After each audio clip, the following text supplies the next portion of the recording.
Perfect. Let's do it right there. Where should I sit?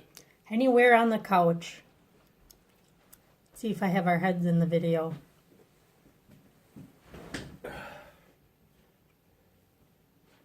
Okay.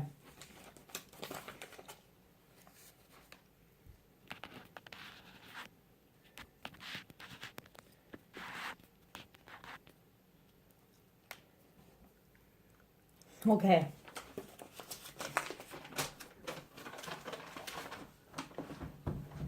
Here, we'll sit right here. Let's see. All right. Do we got a clock? Keep it on time. I can kind of see that over there. I don't want to go too long. How long is this gonna take? Well, I don't want it to be any longer than 25 minutes, 20 minutes, probably That's 20 fine, minutes. That's fine. Okay, let's see. All right, this is my grandpa, Bill Mathebe, and this is his legacy video. Okay, Grandpa, what is your full name and why did your parents select this name for you? My name is William George Mathebe, and I'm named after my grandpa, George. My grandpa's name was George. So, Did you ever have a nickname, Bill, Bill? When and where were you born? I was born in Green Bay on June 28, 1936, And you just had a birthday, so how old are you now? 82. 82. And how did your family come to live? Are they from Brillion, or where's your family from? Well, my grandpa was from Germany, but my folks were from Brillion here. My mother was a Reichert, married my dad in 1934, 33, somewhere in there. And your dad, he was a first generation immigrant, or that came here? I'm not sure.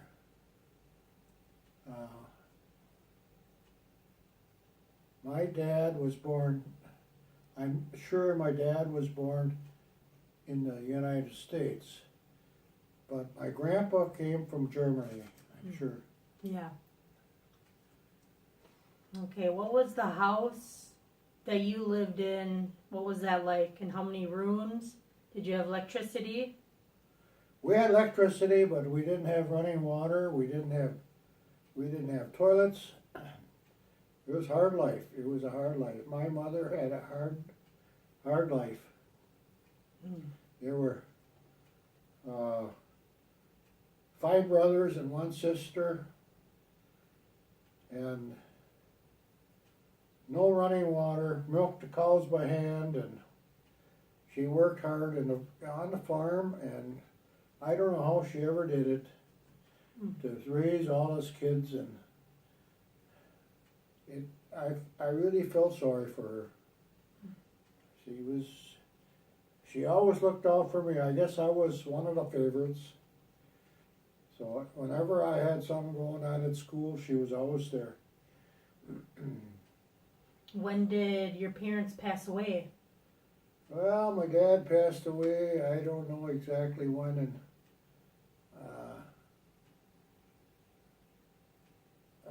73 or somewhere in there, my dad, and my mom passed away in 83. She was 83 years old. Or it was even later than that. Yeah, I think I'm it not was, because I was around maybe like 93. Yeah, 93. 95? Yeah. I don't have the numbers right off my top of my head. All right, what kind of games did you play growing up? Well, I played a lot of baseball, football, basketball, and later on I played golf, and I was a pretty good bowler, pretty good golfer. I can't do that anymore. my back bothers me, and I don't know, it's not good, but I'm 82 years old, and I gotta accept that, so. Yeah. What's your earliest childhood memory? Oh, my mother. Yeah. My mother was a great gal. We had to work hard, or we didn't eat, and we didn't eat real high on the hog. If, I don't know, you don't even know anything about side pork. Mm-mm. That was a delicacy. That was like, oh, it's part of the bacon family on the pig, and oh man, we were always hungry. Boys, as they're growing up, they were always hungry, all of us. So. Mm.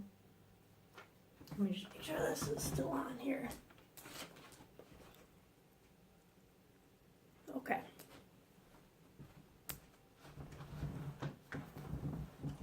All right. What was school like for you? School? Yeah. I wasn't a scholar, but I did okay. I was the class president, student council president, prom king, football captain.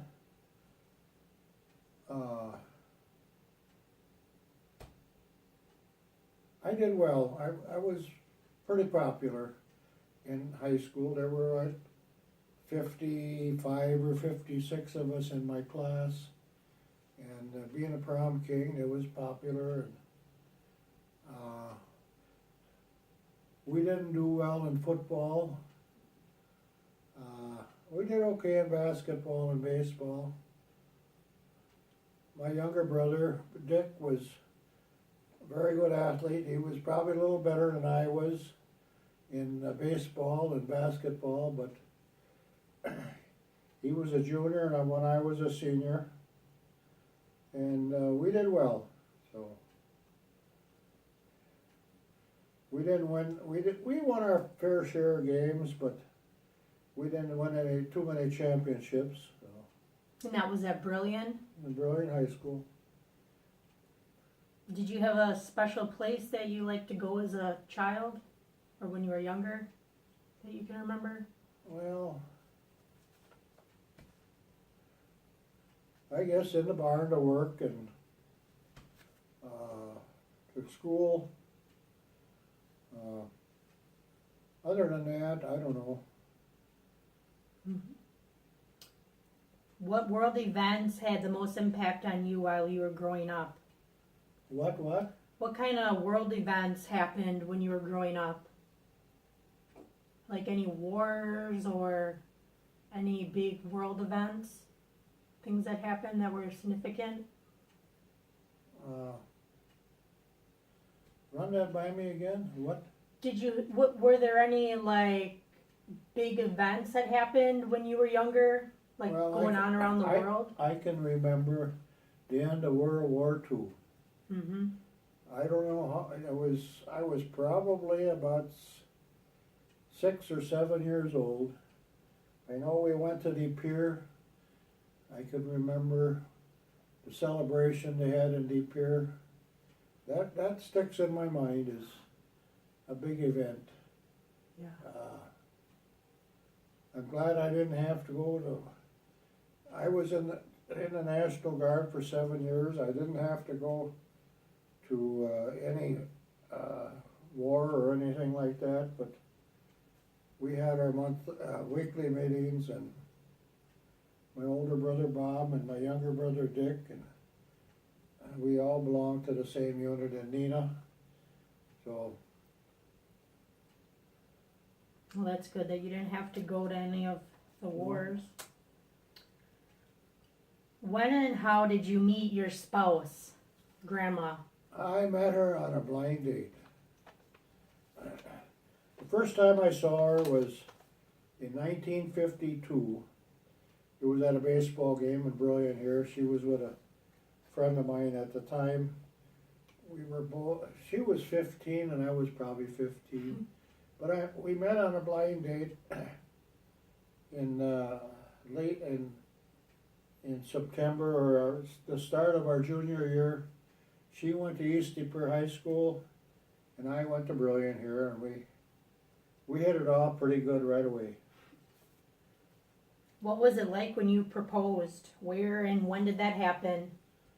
Well, that happened in probably 1955, and it was a great moment. She was quite a gal, very, very pretty girl. We had a lot of pretty girls in my class, but none of them could beat her. She was the best. She was quite a doll. Mm-hmm. She always was. Yeah. What do you believe is the key to a successful marriage? Oh, being honest, being fair, being loving, and respect each other and love each other. We like to dance. Oh, we love to dance. Yeah, she was quite a gal. Mm-hmm. She sure was. Yeah. What was your profession and how did you choose it? My profession came after I was out of high school. I got hired at the Brilliant Iron Works as a serviceman, and then I got into the pattern shop, and shortly after I got an apprenticeship in the pattern shop and moved on up. I was good at it.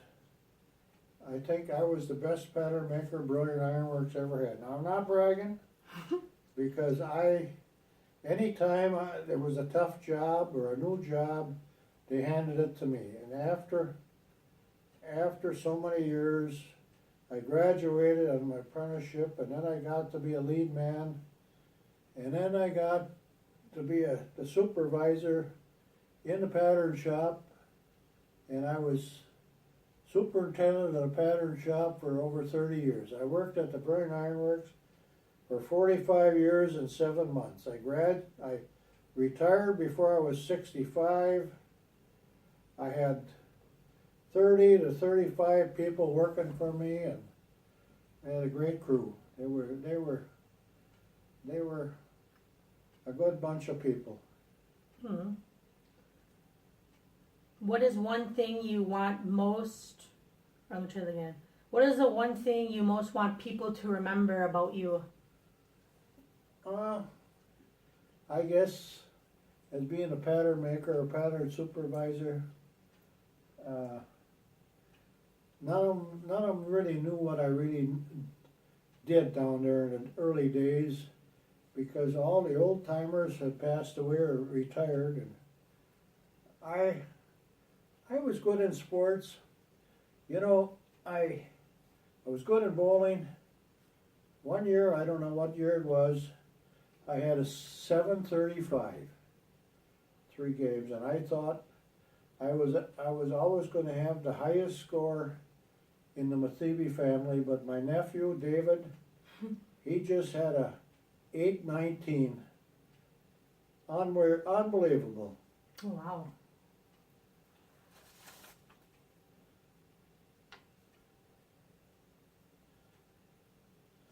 Let's see.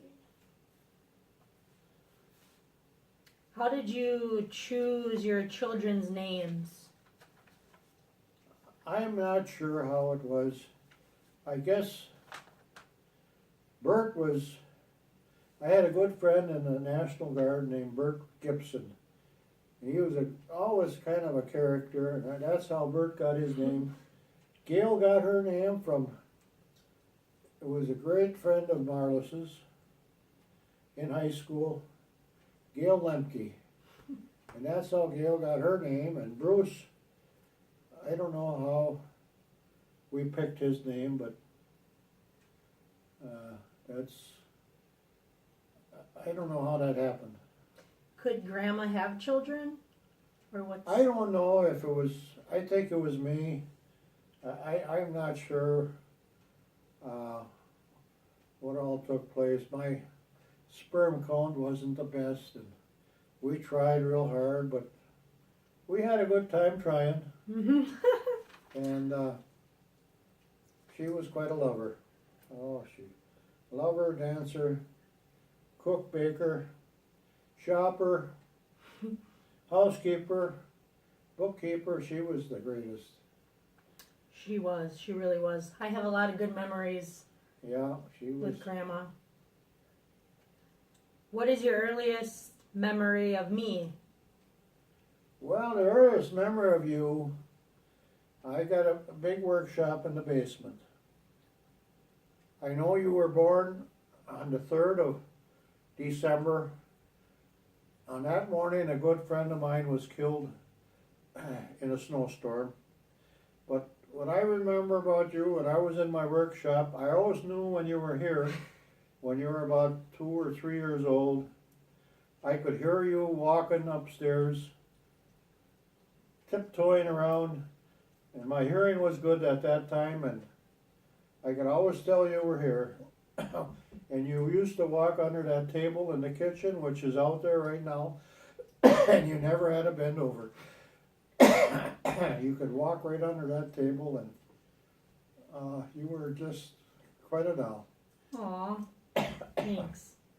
What's your favorite thing that we have done together, or that our family has done together? I guess the favorite thing was go-kart racing. You were a real daredevil. The time that over at Hilbert, when you spun out and you were heading for that pond, and I swear that you were going to go right in the middle of the pond, and you spun that car around 180 degrees, and you created quite an excitement for the crowd. I'll never forget that. You did well, and Matthew did better, but in racing, but he raced more than you did, so that those days, every time I go gambling, I go through Shawano, and I can remember when we would go up there almost every Sunday, and to Bondwell, and you guys would race, so it was a lot of fun for me and Grandma. Me too. I have a lot of memories. Yeah. The go-karting, all our trophies and everything. We have a lot of pictures. Alright, then I have a few more questions. Of all the things you learned from your parents, which do you feel was the most valuable? I guess to learn how to work. To learn how to work. We had to work or we didn't eat. After milking, we had to go out and shock grain, and we'd have to go up in the haymow and part the hay, and we had to work. We had to work. We knew that. We didn't have to be told. That was just part of our life. And I'm glad that I was born or raised that way, because I appreciate what I got later as far as work hard, and that carried me through up until I retired. I always worked hard. I worked Saturdays and Sundays at the ironworks. Never got paid for that Saturday and Sunday. I was on salary. But at the end of the year, the boss always remembered me with a bonus, a nice size bonus. One year, I got a bonus that was more than what the average person earned in a whole year. So, and Grandma liked to take that check to the bank. I'm sure she did. Yeah. I remember when you would tell me that she would go shopping and she would say that she saved how much money, and then you would say, well, where is it? Well, we lived pretty good. Yeah. We didn't save a lot, but I had a good profit sharing, and I'm doing better than the average right now. I have no regrets. Yeah, I think my dad learned that from you, his work ethic, and me and Matthew learned that from him, so I think that was passed down too. Are there any special heirlooms, photos, Bibles, or any memorabilia that has been passed down in your family that you have? That you can remember? a lot of pictures for both sides of our family, Marlis's side. And that plaque over there, that was from her uncle. This painting here, he painted. Hmm. There's a couple more in the other room. Uncle Joe Straddle, he was a great, talented person. He was a painter. He had talent you wouldn't believe. So he painted on our garage door on Wisconsin Avenue. He painted a flower decoration, and one time Marlis had a tan pair of shoes that she scuffed. I don't know, dancing or whatever, high heels. And he painted that, and you couldn't tell after he got done where that scuff mark was. He was just a great man. Mhm. Uncle Joe Straddle. Are there any stories about famous or infamous relatives in your family that come to mind? Famous relatives.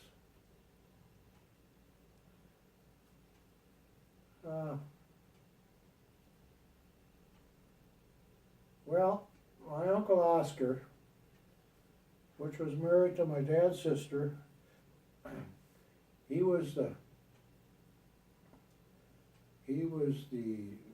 I don't know what his position, if he was president of Cramp Construction, but they built the Highway 41 through Milwaukee, and he had a great job. He had his son and son-in-law worked for him, and Grandpa, my dad even worked for him for a while, but he made big money. And other than that, my mother, I'll never forget her. She just was the best. I don't know how she ever did it. With the money that they didn't have, we always had something to eat. And she worked hard in the barn, and I don't know how she did all the washing and the food, and I don't know. I did take her. I don't know if anybody, well, my brothers Dick and Mike were killed in car accidents. But after I retired, she liked to play cards, and she was good at it. So we took her to the casino a couple times, and I'd give her $50. And she played the dollar machines, and I played the penny machines.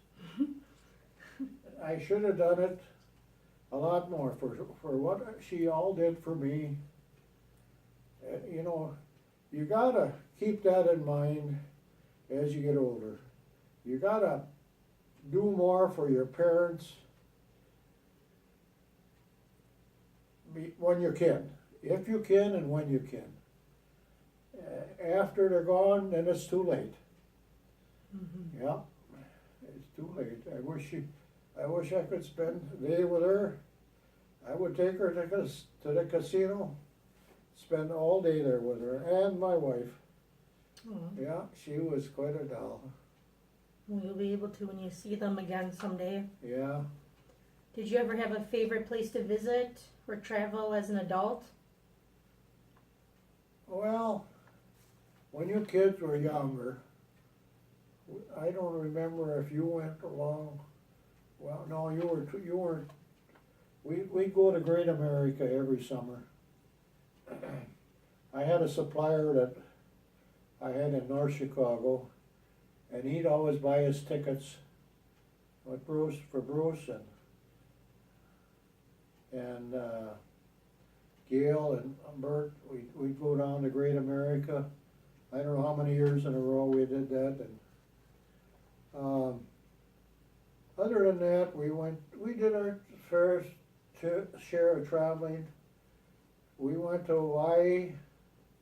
We went on a cruise.